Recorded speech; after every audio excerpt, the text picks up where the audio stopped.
think the messaging from the Uluru Convention is that Aboriginal and Torres Strait Islander peoples are going to take control back of this recognition process. I think what we heard from all the dialogues was overwhelmingly universal in that people wanted the tools to make an actual difference to their lives on the ground. We distilled all of the information that the 13 dialogues gave us and came out with a model that involved treaty making, a voice to the Parliament, and a truth commission. We cannot continue to go on anymore being voiceless and powerless in our own lands. So far we don't have any say in any legislation, any policy at all. So from here, what we're saying to Australia is this relationship between us, this very poor relationship, full of rampant racism and what have you, has to stop. The country has to be mature and sophisticated enough to have an intelligent conversation so we can all move forward and solve this unfinished business between us all, because it's definitely time.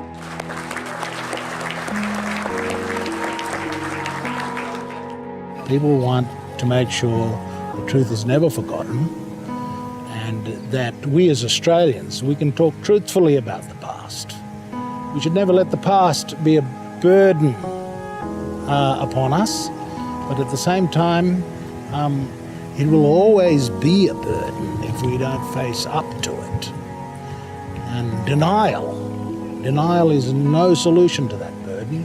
In fact, the weight of that burden increases the more determined we are to try and force a denial and a forgetfulness about it. So one of the really strong messages from all of the dialogues, but emphasised here this week, is that the First Nations want our own people and the rest of Australia to engage in a process of truth-telling, a lot like other societies that have been racked by division and the wounds of the past. A lot of other societies have established truth-telling processes to lay the groundwork for a more united future, and this is what our people have done here this week.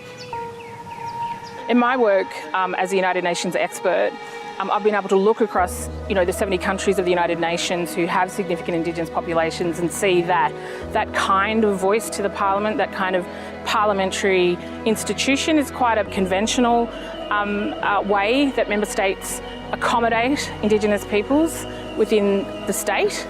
So it's no surprise to me that has come up as a significant legal reform option for communities who feel like they don't have any power and they don't have any voice. And what we did hear from the dialogues right around the country is a very strong sense of powerlessness and voicelessness. People feel they don't have community control anymore. They feel like their communities are run from Canberra. And I think that's a really important message for the Prime Minister and opposition leader to hear, that communities feel so profoundly unhappy with the way Aboriginal polities are situated and located within the life of the Australian state.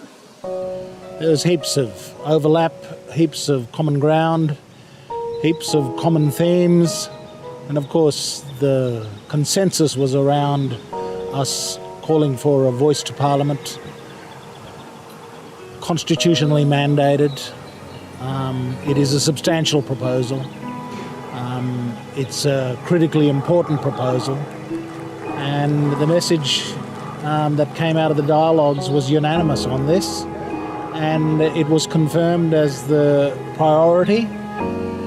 But the hopes of our people are that it will be this voice that sets up the next stage of our movement towards agreement making under a Makarrata Commission.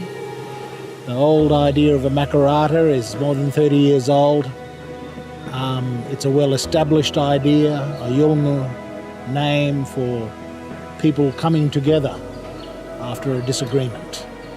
And so the concept of the Makarrata has been re-invoked in our struggle, and where the Uluru Statement says that one of the functions of the Voice to Parliament is to advocate with government the establishment of a Makarrata Commission to supervise agreement making between First Nations and governments.